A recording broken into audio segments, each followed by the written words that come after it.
Empire.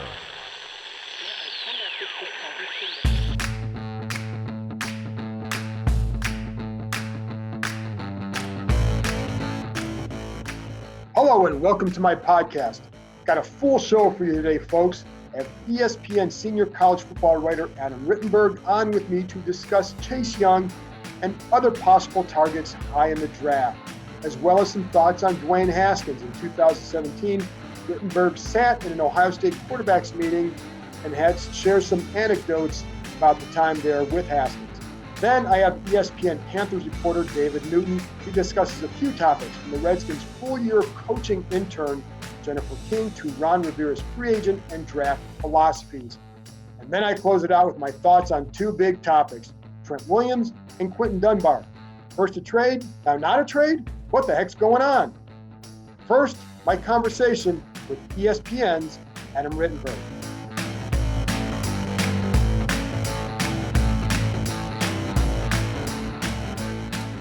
And now I'm joined by ESPN senior college football reporter Adam Rittenberg, and I wanted to bring him on to talk about Chase Young and some of the other Ohio State guys that are going to be possibilities here and who are already here. So, Adam, thanks for joining me first, but just in general, what were your thoughts on watching Chase Young this season?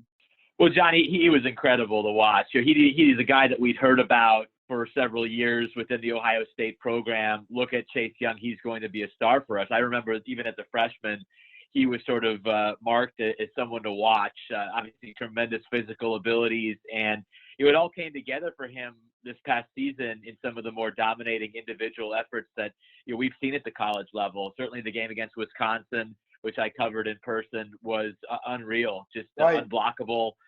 Was doing everything out there and was not exactly an unknown going in. And Wisconsin's known for their offensive line play and their pass protection, and they couldn't do anything against Chase Young. And, you saw that really for much of the year. Didn't end the year maybe as dominant as he was in the middle part of the season, but certainly, a guy who was deserving of all the accolades he received. And with I'm going to get to the end of the year stuff first, but why do you feel that when he was a freshman, and I'm an Ohio State guy, I followed them, so I know there was some talk about him, but he also wasn't a finished product coming in by any means. So what were they seeing behind the scenes that maybe led him down to that conclusion that he'd be that good? Well, I think they certainly saw what he could be physically, and that not every Ohio State lineman looks the same, but very few college defensive linemen look like Chase Young did this past year just physically. So I think they saw that potential. Larry Johnson, as you know, John, one of the best defensive line coaches, if not the best defensive line coach in college football. He had great familiarity with Chase, and has a track record of producing high-level players. And so I think just some of the things in practice that he did, flashing here and there, as you mentioned, still needed to get better in certain areas, better against the run, improve his body a little bit to what we saw this past year from him physically. But I think there was enough there that Larry knew. Larry's pretty good about knowing when he has something that's potentially elite. And I think he did know that pretty early in his career and certainly molded Chase. And, Chase deserves a lot of credit for the development as well. And then Ryan Day, I think he told you after that Wisconsin game that I think he said that he was the best he's seen or been around. It was actually Larry Johnson. So I was down on the field at the end of the game and saw Larry coming off with his family and kind of just asked him, I know you've seen a lot of really good ones throughout your career. He was at Penn State for many years before coming to Ohio State. And, he kind of shook his head and said that may have been the best. And, another strong endorsement, from an NFL standpoint came from Jeff Hafley, Ohio State's co-defensive coordinator in 2019, who's now the Boston College head coach. Jeff had spent, I think, 6 or 7 years in the NFL before coming to Ohio State. And he felt it was one of the best individual performances he'd ever seen, NFL or college. And so, he definitely is impressing coaches that know what it looks like at the highest levels. It's not just, your typical college coach who's saying that. It's Larry Johnson, who's produced a lot of really good linemen, including both Bosa's. It's Jeff Hafley, who's coached in the NFL on defense. So, and Ryan Day obviously was very impressed with what Chase did as well. So what do you think happened at the end of the year? Like, again, I'm watching these games and I think the expectation is, hey, he's going to get home at some point, and he didn't. I know there were sometimes it was close, but how did you process his last couple games, and then talking to people, how did they view it? Like why he wasn't finishing as much, I guess. Yeah, it was a little bit. Again, Wisconsin, you give them credit. They weren't going to make the same mistakes they did in the first meeting with Chase. That's the Big Ten championship game. I remember talking with Chase after that first Wisconsin game, and he was surprised that they were just using slide protection. They weren't double teaming him or triple teaming him, even when he was having that dominant performance. And I think Wisconsin did a better job of limiting his effectiveness in that second game. If you remember, Wisconsin dominated the first half against Ohio State, and maybe should have been up even more. And then Ohio State dominated the second half and ended up winning. But I think you get, those are good coaches at Wisconsin. Their offensive line has been their signature unit. Joe Rudolph has done it for many years. Paul Chryst, obviously, as well. They were going to make sure that, if they lost the game, it wasn't going to be because of Chase Young. So I would give Wisconsin more credit there. Michigan, just something seemed off. I don't know if it was more the Michigan scheme and what they were doing, and they were throwing the ball pretty well in the first half of that game. But I just didn't see the same level of energy and effectiveness from Chase, which is surprising. I mean, he knows this is going to be his last game against Michigan. He's never lost to Michigan. He was very vocal throughout the season about getting Ohio State to the college football playoff and what everyone knew would be his final season as a Buckeye. So that was a little bit more of a head scratching performance that he wasn't more dominant, because you'd seen other teams. I mean, Iowa was really good against Michigan, their defensive line, and some of the other defensive lines that Michigan had faced earlier in the season.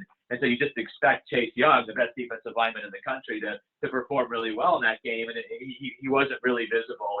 And I think that made it pretty clear, if it wasn't clear already, that he was maybe get to New York as a Heisman finalist, but he wasn't going to win the award. Yeah, and absolutely. And then the other thing too, and I think you probably mentioned this in some of your articles, but like there were times where you would see that maybe they wondered if offensive linemen or offensive coordinators kind of saw ghosts when it came to Chase. You know what I mean? Like they're doing things that even though he may not impact that play, he's still kind of impacting it indirectly. No doubt. And I mean, another game that I saw him live was Northwestern, and Northwestern was really struggling this past year. But, he I think only had one sack in that game, but the amount of times he affected the play. And that did happen, to his credit, even in the Wisconsin Big Ten championship game. How often that just plays were being disrupted or timing was being disrupted because you have to contend with him coming off of the edge. It was again, very few times he was on the field that you didn't sense his presence, even if he wasn't forcing a fumble or hitting a quarterback or sacking a quarterback or bringing down a ball carrier out behind the line. He was very much a presence out there at all times. And again, you've seen a lot of guys, in college football. And like the question that for the Redskins, I think Redskins fans wonder because they have that number 2 pick, and there's a big assumption that they're going to take him there. If not, you trade back. But can you get an impact player at 5 that's of a comparable level? So a guy like Jeffrey Okudah, his teammate at Ohio State, or Isaiah Simmons, a linebacker from Clemson. How do you view those two guys in relation to Chase? Yeah, it's a great conversation to have. I think Jeff Okudah, talk about a guy who improved just dramatically this past year. Another player who obviously came in as a high-level recruit, but hadn't really made his mark. He was just kind of a guy before the 2019 season. And I just mentioned earlier Jeff Hafley. Right. I think Jeff Okudah blossomed under Jeff Hafley. I mean, that was his guy. That was his project. And to have a coach who had just worked with NFL DBs working directly with you, I think you saw just how effective and improved Okudah could be. So it's really what I think the Redskins have to evaluate what they want the most. Do they want a potentially elite level pass rusher? Do they want a potential lockdown corner? Or do they want a guy like Isaiah Simmons, who was the most versatile defender in college football by any measure last year? Now, I don't know enough. And I haven't talked to enough scouts, and you might have better perspective on this, John, as far as what he actually will be at the next level. I think you have a much clearer picture of both Young and Okudah because they're so clearly a defensive end and a quarterback. Whereas Isaiah Simmons, he can line up at all three levels of the defense depending on what the scheme is, at least at the college level. I mean, Brent Venables used him all over the place. And in talking to coaches about Clemson and their defense, especially going into the championship game with LSU, the feeling was, they are not elite on defense except for that guy. That's the guy. Right. So how are they going to use Simmons against LSU? Are they going to put him on the running back out of the backfield? Are they going to try to match him up with a tight end? Are they going to try to rush the passer, which several coaches told me they would have to do because it would be their only chance against Joe Burrow? Again, just the amount of places that he was on the field for Clemson and how effective he was really remarkable. I didn't study him as closely the previous years because you were so wrapped up with the defensive line that they had and some of the others. But wow, what a player, and a really unique player. But I would say in some ways a riskier player because you just don't know what he's going to be.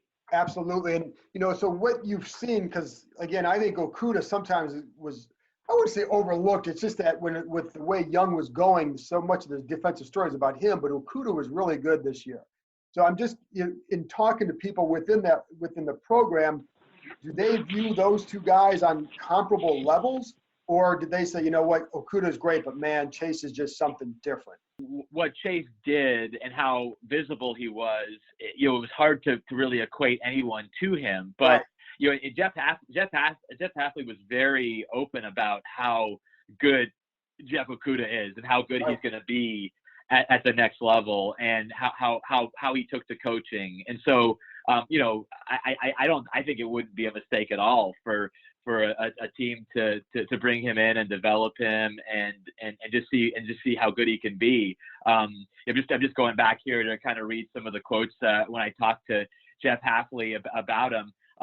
He said here, I wanted him to understand how to play zone and read routes and understand concepts, and he has. It's been so much fun coaching him. I wish I'd been around this kid for a long time because he's so much fun. Still, this is the key. Still, his ceiling's so high. I just try to get everything I can out of him. So one plus for Okudah is, Chase Young had 3 years under Larry Johnson, who I think we all agree is an elite defensive line coach. And nothing against the previous coaches for Okudah, but imagine, if Jeff Hafley had Jeff Okudah for 3 years instead of just one, how good he could be. And you have to assume whoever gets him in the NFL, as long as they're doing their job right, is going to be able to provide that same level of instruction that Hafley provided Okudah. So that gets you excited about him if you end up bringing him to Washington. Hey, were you switching gears a little bit too? Because, like I said, watching both those guys, I think either one is going to be a really good NFL player. And I think it's like you said, do you want the pass rusher or do you want the shutdown cornerback? But switching gears to a couple guys who are already here, Dwayne Haskins and then Terry McLaurin.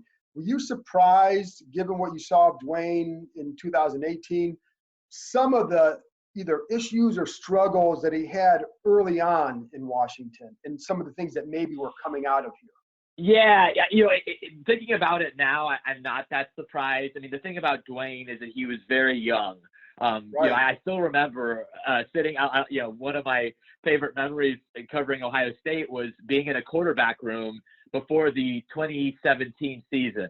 And I went down there really to figure out this new Ohio State offense. They brought in Kevin Wilson from Indiana, and they brought in this little-known assistant from the NFL named Ryan Day, who'd been with Urban Meyer before. And so I actually was in a quarterback room with Ryan Day, and it was J.T. Barrett was the starter entering his final season. And then it was a guy named Joe Burrow who was sitting there as the backup, and then Dwayne Haskins, and then Tate Martell, who's now at Miami, and Tate's obviously had some struggles. Yep. And I remember in the meeting vividly, they would kind of make fun of Dwayne. He was behind in terms of the knowledge. Now, what happened shortly thereafter was Joe Burrow had I believe it was a hand injury that sidelined him for a good chunk of the season, and then Dwayne ended up playing in that Michigan game and then kind of taking the job from there, and obviously had a tremendous record-setting junior season under Ryan Day at Ohio State. But there was just a sense that his knowledge was a little bit behind, at least going into that second season. And to his credit, he made some strides. But to your point, in the NFL, the fact that he didn't come in and blow everybody away, I wasn't shocked. Right. But I still think he could be a really good pro. Got a big arm. Ran an NFL style offense really that final season when he set all those Ohio State passing records. And so I still have a lot of high hopes for Dwayne being in the NFL. And it does seem like with him that even in the NFL and at Ohio State, the deeper his level of understanding was of what he was doing, the better his play got, and then you could see more of the talent. No doubt. And again, he played his big year there was a very unusual season for Ohio State. I know you understand this, John, as someone familiar with that program. Ohio State is not a traditional elite quarterback program. It's just not. Like, it's right. a program of linebackers and running backs and linemen. And so Dwayne Haskins, the year that he had to be the man, Ohio State struggled to run the ball. They struggled to protect. They had all sorts of issues with Urban right. Meyer and what's he going to do, and the way the season started with him being suspended. And so, really their defense was a mess. Defense was breaking down left and right. So the one constant they had was Dwayne Haskins and the ability to throw the ball to that really good receiving core, including Terry McLaurin. And so that was their offense. That was their identity. And so I give him a lot of credit because, Justin Fields, as good as he was this past year, he had Chase Young, he had Jeff Okudah, he had J.K. Dobbins. A different J.K. Dobbins. Still had some really, yeah.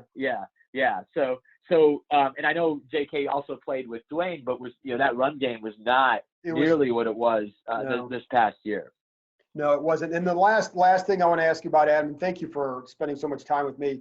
Terry McLaurin had a great year. Again, based on what you knew coming out, the Redskins were really, really excited after they worked him out and then saw some of his workouts.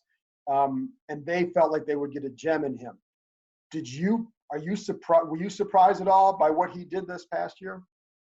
Just a little bit. I mean, I just think we knew that he was a tremendous athlete. We knew that he had great speed. Him and Paris Campbell, one of the fastest wide receiver tandems just together in college football.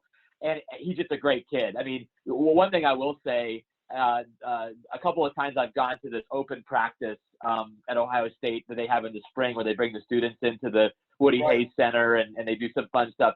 Terry McLaurin is so popular and is such a beloved guy in that community. And I'll say this too, just from our earlier conversation, Chase Young also really impressed me just with how he interacted with all the fans and all the students and taking time during that practice when he's obviously a very visible player, wasn't a superstar like he became that season, but still a guy that everybody knew about, and was very, very gracious. So both of those guys, I think from a character standpoint, are terrific. And, it's great to see a guy like Terry succeed because, he was one of a group at Ohio State. Yeah. It was Terry McLaurin and Paris Campbell and KJ Hill and Ben Victor and Austin Mack, and it was the group.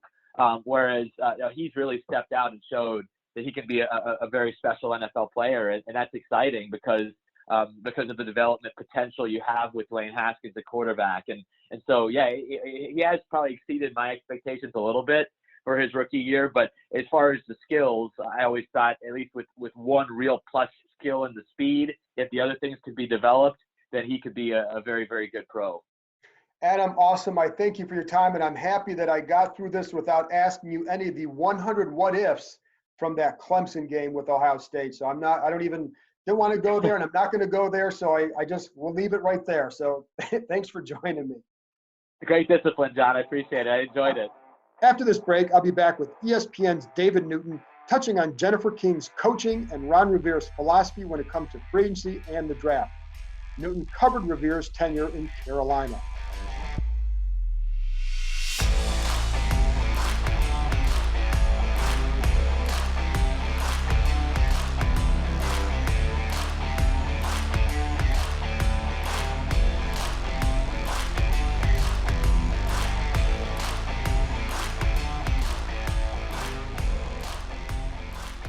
And now I'm joined by David Newton, covers the Panthers for ESPN. Because he covers the Panthers, that means he's more familiar with the Redskins coaching staff right now than I am. And especially the latest hire, Jennifer King. She was an intern with the Panthers a couple years as a coach. David, first of all, for those listening, David has written a couple really good stories on Jennifer King. So you can go Google those on ESPN.com. and get some really good insight into who she is and why she's in this position. But Dave, what can you tell us about Jennifer?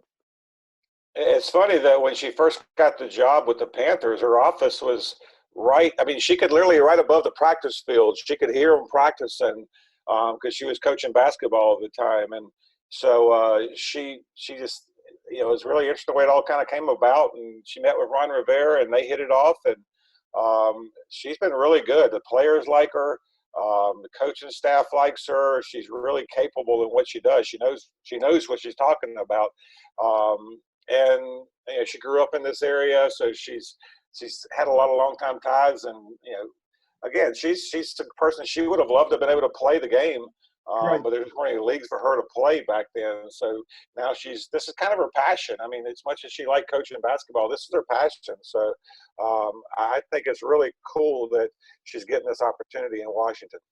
What did the players, and I think you talked some of the guys too from the AAF who play for, including Rashad Ross, what did they tell you about her? They said that the first thing they said that she really knows the game. You can't go out there and try to fool her into thinking you don't, because she knows everything about it. She's good. They listen to her. That she can teach them, and she uses the way she teaches them. She's good at making players understand what they need to do. So it's kind of like if you watch women's basketball versus the men's game in basketball. They're not dunking and doing some of the spectacular things that the men do, but their fundamentals are probably better than the men. And that's what she's really strong at, teaching those fundamentals and getting these players to understand that that's what you got to do to be effective in this league and be consistent and have a long career. Why do you think a guy like Ron Rivera isn't afraid to make this kind of a move? He's been that way for a while as far as being in the forefront. You remember Ron Rivera was a minority coach, and it took him a long time to get a job in the NFL as a head coach, and he knows the struggles. So I think he kind of relates to what Jennifer is a minority. I mean, she's just fact being a woman makes her a minority in the NFL. So he understands that and all the struggles you go through to get that. So I think he likes promoting that, and he's a guy that he keeps his. I told you before, he keeps his wife with him wherever he goes around the team, because he wants players to see her presence in the locker room, what she can offer, and just his relationship with her. And I think this is just another layer to that. And, it's funny because one of the discussions, there's been a lot of talk about it on social media and all that. And I did have one small discussion on Twitter the other night about, would this become a distraction? And I don't believe it would. I think this is a positive story. And just because people come in asking about it doesn't turn it into a distraction. To me, a distraction is when, and having been out here for a long time, the distractions come when it's always this negative stuff. And like, why doesn't this player like this, or why doesn't this coach like this player? And, blah, blah, all those kind of things. How did so do you agree with that? Like, I don't see this becoming any sort of an issue where it's like, becomes a distraction by any means. I can't see that happening whatsoever. It never was a distraction here. There was never a hint of it being a distraction here. Again, the players respected her, and I think that's the key. Right. She demands that respect, and they give her that respect. And she told me, she said her goal is to be an offensive coordinator in college and NFL someday, and this is her first step towards doing that. It's going to take a while because she's got to prove herself, and it's just a good sign that she's finally getting a chance to prove herself on this level. That's just another step up in the ladder of what she's trying to accomplish. I mean, she played wide receiver, in a women's league and did well. And so again, she knows the moves and she knows what she got to do to get open. In fact, I talked to players and they said, she's taught me things about how to create space and how to get open. So she's made me a better player by what she's done. And that's, to me, a good coach is a good coach, and players like people. I don't care if they're male, female, they're going to like a coach who they feel can help them. And again, the distraction to me would come is if some coach can't help you, then guys start to talk, but that doesn't seem to be the case here. Why do you think she was somebody who was kind of undeterred in going down this path? Because this is what she wanted to do all her life. She wanted to be a football player. She wanted to coach football. She loves the game. She wants more women to be able to be involved in the game, and she just feels like maybe she won't make the most money out of doing this, but that's not the most important thing to her. But she just wants to make an impact on not only male players, but eventually female players' lives in the game of football. I was looking back at one of the stories I wrote on her, and she coached basketball because she felt she didn't have any choice. There wasn't another option. Sure. But football was what she wanted to do. And then I'm going to kind of segue to another coach here, because the last time we talked to David was right after Ron Rivera was hired, hadn't yet completed his staff, and then one of the key spots was filled by, Scott Turner, who you covered in Carolina and is Norv's son. What did you think about that hire? They gave Scott the opportunity here to be the offense coordinator for the final 4 games after Rivera was let go. And, it really wasn't a fair evaluation of what he could do as offensive coordinator. He obviously had Christian McCaffrey and was able to lean on him heavily, but he's using backup quarterbacks that are going to continue to be backup quarterbacks in the league next year, if that. So it's really hard to judge him. I thought his play calling was fine. I think you see a lot of his father's influence in his play calling. He likes to throw his own twist in there and do things. I think he's going to be a good offensive coordinator. He's been, like I said, he's been around it for his entire life, and there are not many better, I guess, influences to have as far as an offensive coordinator than Norv Turner, his father. So I think that's a good move. I think that's probably – I don't think Ron would have hired him had he not believed that he could do what he was looking for and what he's trying to create with Washington. And he's good at working with quarterbacks especially. And I think that's an issue that really needs to be addressed in Washington because your quarterback situation there. So I think that's going to be a plus there. So I think what he's going to do for the quarterback position and how he'll work to take care of their strengths and utilize their strength, I think could be a real plus for the Redskins. And when you say he's really good with quarterbacks, what would they tell you about him? Or is there anything that in particular that he was doing with the quarterbacks that made him effective? He just related real well with them. He was really strong at teaching them the fundamentals.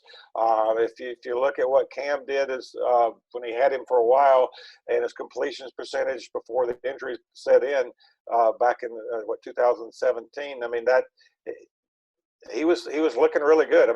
Cam will tell you that he was playing. Well, he gets 218, I guess, but Cam will tell you that he was playing better football and making better decisions than he had made back during his MVP season of 2015. And I think a lot of that was Scott Turner's influence.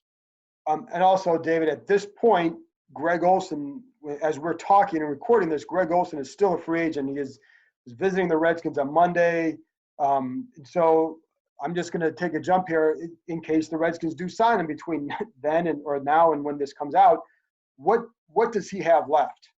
Yeah, he's not going to blow past you and be the super fast guy. It's funny. We tease him about that when he gets in the open field after a catch, but he's still really good at creating space. He's a smart guy. He's more than anything.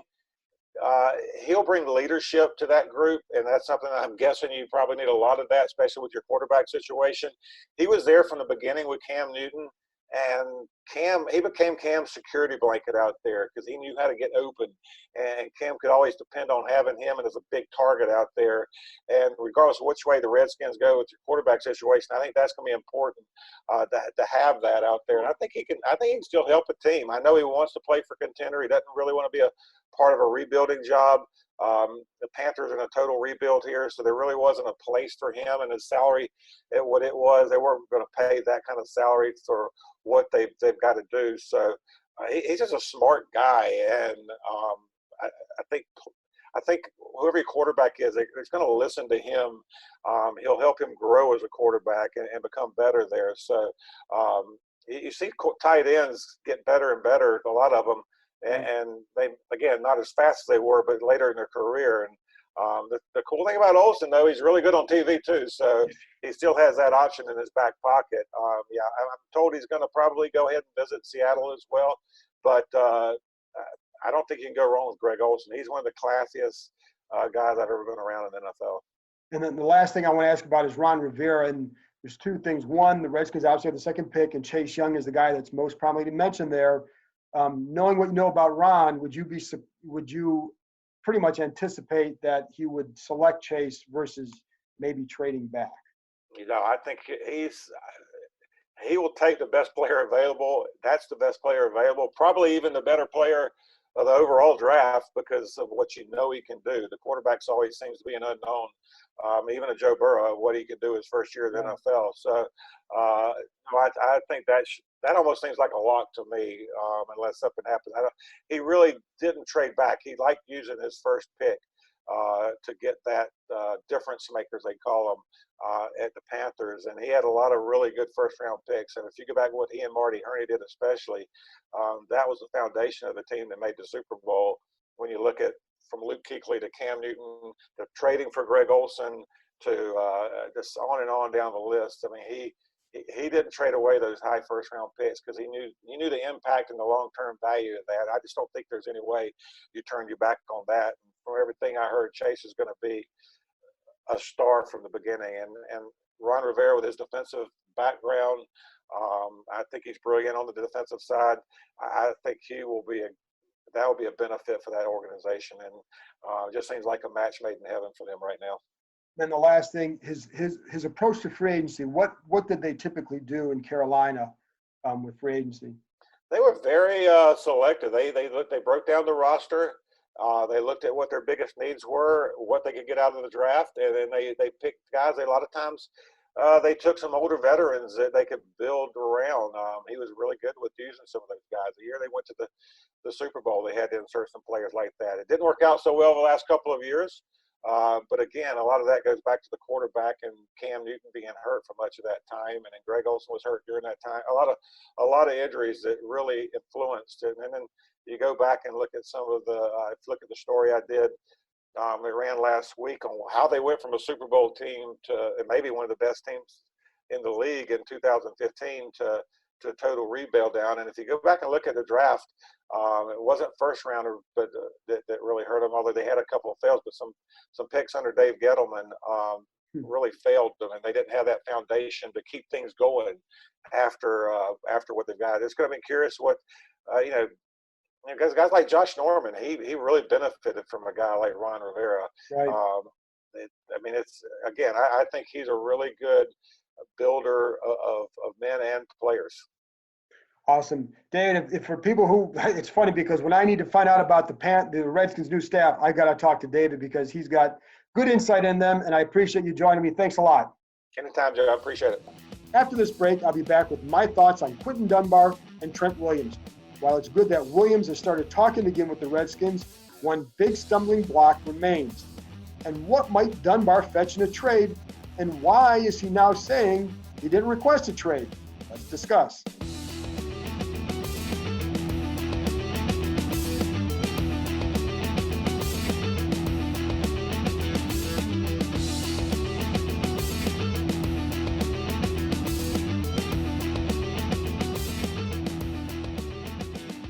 Well, I was going to do a mailbag this week, but with a couple issues popping up, I wanted to address those instead, and I'll get back to the mailbag for the next episode. Let's start with tackle Trent Williams. He has finally talked to Coach Ron Rivera, the first possible step in getting him to return. It's clear that Rivera wants to build a strong offensive line, and my strong sense is he'd like to keep Brandon Sheriff and Eric Flowers around as well. He wants to build up both sides of the line, which is why a guy like Chase Young makes a lot of sense for him. I'm not going to go down to that draft debate right now. This is about Williams, and the dude can still play. Usually, if certain people in the organization are done with the guy, they'll trash his play. Or, he's on the downside, he's whatever. But with Williams, it was always about how good he still was and what he might get them in a trade. One front office member told me after the trade deadline that if anyone didn't think he was worth a certain pick, meaning a first, all they had to do was put on the tape. That said, Williams absolutely upset people in the organization last year with how he handled his situation. They didn't like that he threw the entire medical staff under the bus. They wanted him to name names. Williams was uncomfortable doing that. He didn't want anybody to get fired based on what he said. They always felt it was as much about or more about money than his medical condition. Williams would disagree, but regardless, money would have solved that situation. With Rivera here, and Bruce Allen and Larry Hess, the trainer, now gone, there's a definite appeal to Williams. However, it's not about meeting with Rivera as much as it is what owner Dan Snyder will okay in terms of money. I think that's what this is going to be about. I will say, as far as Snyder goes, I think if there were a big issue, I don't think these steps would be taking place. I don't think Rivera would make it a priority to try and keep Williams here. So the fact that this is going on is a good sign in that regard. I will say, if Snyder didn't want him, then Rivera wouldn't be trying to repair the relationship. In December, Williams said, after I asked if this place would be more desirable if Allen should be fired, he said he wouldn't say no to return, but that they were still far apart on some issues. Those issues were money. He still wants the guaranteed money, or maybe you can give him an extension because now he only has 1 year left on his contract. They were afraid to do that with 2 years. With 1 year, you're in a different spot. So it's good to talk. It's clear what will talk most in this situation.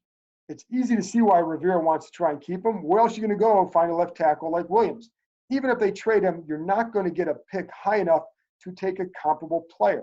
And it would be a shame if they had to trade out of that second pick just because they needed to find a left tackle, settling for possibly a good player and passing on possibly a great one. No guarantees. We all know that. So maybe Young doesn't do it, but that's going into the draft. That's how he looks to be. Williams still has several more good years left. That's another key. And I think good years at a high level. Rivera and the Redskins know this, which is why they're going down this path. Now, on to Quinton Dunbar. And to be honest, I recorded this portion already and then had to re-record it because he came out Wednesday and told Doc Walker that he didn't make any requests to be traded. Okay, so here's what I know, because I reported that story and so did others. And that's what I say. For starters, he did make the request to the Redskins. And there's a reason why I, along with multiple others on the beat, reported this Monday night. Heck, J.P. Finley even spoke with him that night. I know that the Redskins were aware of it because I got a call from somebody that night who was curious if the news came from inside or outside the building. They're trying to plug all leaks. And I will say this, I would never tell somebody where I got the information, but yes. Anyways, regardless, the person told me only a few people there knew about the request. And the point was, it was made. Nobody ever said, hey, where did this come from? So now perhaps in Dunbar's mind, it could be that it was something along the lines of, if you don't want to sign me, if you don't want to keep me here long term, then trade me or release me. I don't know. I do know that Dunbar wants a new contract and definitely was scared a bit by Reuben Foster's injury last spring. Without any guaranteed money in his base of $3.25 million, a situation like that would be bad for Dunbar. Excuse me. I know that he was still open to a new contract, even at the same time where you're hearing about this request to be traded or released. But once training camp hits, the negotiations were or are going to end, and he would have been content to leave via free agency. That's what I was told. I believe that's what others were told as well. I also know Dunbar was on Twitter Monday night after the news hit and spread. He didn't deny any of it. And I know Dunbar tried to walk it all back Wednesday with Doc Walker on the Team 980. Now, why he did that, I can only wonder or speculate on. It could well be that he didn't expect a blowback. Dunbar is tight with Trent Williams, so maybe he expected some of the same fan reaction that Williams largely got in his situation. Fans seem to be, and you guys would know this better because you're the fans, but my take on it was that fans were largely on his side, driven by the respect they have for Williams and probably by the hatred they have of Bruce Allen, because he became the number one villain in all this, as Williams himself even basically didn't say it in those words, but that was what we all got. But in my reading of Dunbar's situation, most fans seem to have turned that bitter page and had the attitude of, don't let the door hit you on the way out. I think that's a combination of fans probably tired of the old days and having that fresh start field with Rivera in charge. I don't know. Again, you guys know better than me because you're the fans. And I don't know all of Dunbar's motives. I do know that he would sign an extension if offered. And I do know he felt slighted that there had been zero contact before now. I was told that they had had some talks with the previous administration, though I don't believe it got so far as a negotiation. It was as much, my understanding is it was as much about Bruce Allen expressing a desire to keep him around. When a player would have 1 year left on their deal, it was customary for Allen to at least reach out if they wanted to keep them around. One person told me if Dan Snyder really wants Dunbar here, then this wouldn't be an issue. But I don't get the feeling that Rivera will be pushed into a corner over something like this. I'm guessing he wasn't too pleased with the tactics that were employed here. The feeling I've gotten is that they know they must lay the foundation this year for who they are and what they believe and want. They know the Redskins went 3-13 last year, so if they lose a corner off that team, what are they really losing? Is anyone expecting a massive turnaround in year one? A year where it's like you get a mulligan year. This is going to be the year. It's the first year, and they know that. So this is about establishing your program. You want to win. They're going to try and go out and win, but you've got to establish foundation for your program, and that comes in year one. Dunbar is an excellent corner. This has been a bad secondary. What would you say or do if you were Rivera? One thing you won't do is cater to demands. Coaches who need to win now might feel differently. Rivera is not in that spot. It's not exactly the same thing as the Williams situation. Williams is a perennial Pro Bowler. In some cases, you make concessions and you try to do things differently. I was talking to one person the other night who said he probably would have redone Dunbar's deal this offseason the way in terms of his analysis of the situation, just knowing that he knows about the player, et cetera. And he said he would have probably loaded it with incentives or escalators because of his injury history. Solid corner, but he's also missed 14 games combined the past 2 years. Never started 16 games in the NFL. It's hard to expect a lot of guaranteed money in that situation. He is a smart player who worked his way from an undrafted receiver to a starting corner because of his preparation. I know some teammates in the past felt he overrated himself as a corner. And others say he definitely views himself as a legit number one corner, one of the better ones in the league. And I think, to be honest, that's probably how he wants to be paid. I think the injury part will hurt that. Hey, listen, that's confidence, and you need to have it. But I know there were some who play with him who didn't feel like that his evaluation of himself was warranted. But that's their opinion. Again, Dunbar's entitled to his, and in that position, you've got to play with a high level of confidence and belief in yourself. What I also know is that Dunbar has length and speed. It's why they moved him to corner in the first place. That combination remains tempting, as is the fact that he'll only turn 28 in July. I haven't talked to a ton of people around the NFL about what the Redskins could get in a trade for him. A few people told me they felt like it could be in that 3rd to 4th round range for the reasons I stated. The combination, there's a good part with the length, speed, size, and all that, but the hard part is the injuries, and so that would keep it down a little bit. After Dunbar's reversal, I had one agent call me and tell me that he's had a different experience with this Redskins group. Clearly, Dunbar disliked the lack of attention, or it made him wonder where things were at for himself. This agent had a question about his client as well, and his call was returned within the hour. He said he felt that Rob Rogers was honest and forthright about the situation. His point, sometimes you just have to call and ask, what's up? So where do they go from here? Again, I can't see Rivera, a former linebacker, enjoying any sort of a threat. And if you're Rivera, would you want someone who might possibly carry negative vibes into the locker room because of his contract status? That stuff happens all the time, and it's why some teams are reluctant to give guys pay cuts. And I don't know that Dunbar would be that way. I've always liked my dealings with him. I've always felt like he's been professional with us. And I don't, most of the guys that you talk to really like Quinton. So, I don't know that he'd be that way, but that is the possibility that you're creating. And I don't think you want, I think if you're Rivera, you kind of want to avoid that. There are some good corners available in free agency. And of course, the Josh Norman situation, at the least, it's uncertain because we don't know anything yet. But if he gets cut, then you need 2 corners. They could also draft more. One thing I wouldn't do, though, is alter my draft strategy. I would not make a trade with that second pick just because the perception that you might need a corner now because Dunbar is going to be out the door or you've traded him. No. If you think Chase Young is going to be that good, you take him and you build with talent. If you're not sold or think a guy like Jeffrey Okudah can make a similar impact and you can add more picks, then trade him. But Dunbar's situation should not factor into this equation. Don't make a deal out of desperation. That's how you end up giving up high picks for Jason Taylor or TJ Duckett. Do it because it's the right long-term move for the franchise. That's it for this week. Thank you very much to Adam Rittenberg and David Newton, my ESPN colleagues, for joining me. As always, thank you for listening. Talk to you next time.